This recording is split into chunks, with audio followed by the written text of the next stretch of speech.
angel would literally grab the prophet, and the first verse of the Quran was, recite, I can't. Read, I can't. Because the prophet was illiterate.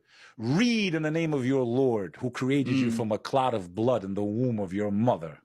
Read because he taught humanity that which it did not know. Many verses in the Quran, towards the end also, start with kul. Kul means to say.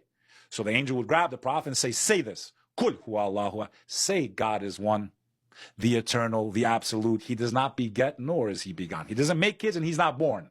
He's eternal. He will not speak on his own, but whatsoever he shall hear from the Father, he will make it known to you. And you'll know that he's from us because he will confirm me. Here we are 2,000 years after the alleged death of Jesus Christ. What other human being came to earth? Now, the church tries to say he's talking about the Holy Ghost. No, he's not talking about the Holy Ghost. Any Christian that's being honest will tell you the Holy Ghost is something that inspires you inwardly. It's not something that speaks outwardly. I can't see the Holy Ghost talking. The Holy Ghost can inspire me and I say something, but I'm not going to see the Holy Ghost preaching out in the open. I'll see it through another person. You get my point? Yeah.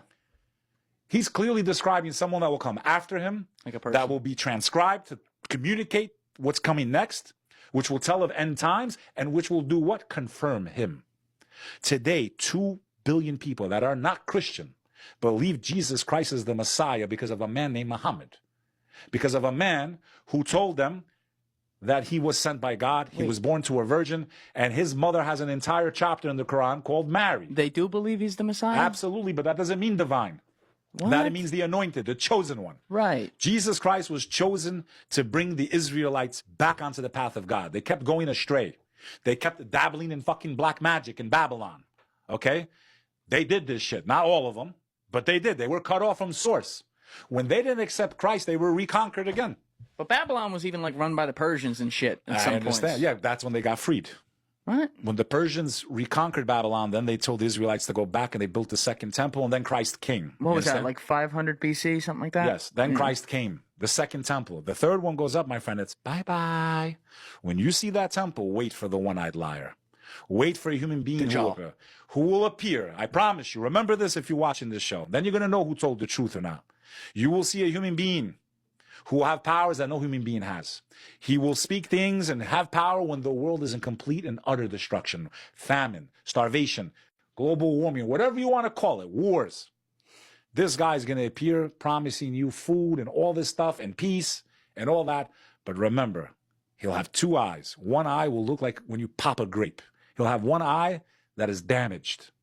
He will be the one-eyed liar, the false Messiah, because the only true Messiah is Jesus Christ. When Jesus came back the first time, he came for the Israelites. They didn't listen.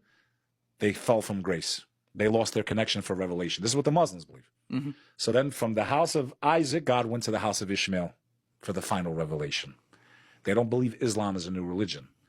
They believe because we allowed the corruption. I believe in the gospel of Jesus Christ. We don't have his gospel. We have Mark and Luke and Matthew and Paul, who wrote half the Bible. Paul, someone that was executing Christians. Okay? This is the theory the Muslims have. Whoever betrayed Jesus Christ was the one that was hung on that cross. How can you forsake yourself? If you're a Christian, ask yourself, how can you forsake yourself if you're God?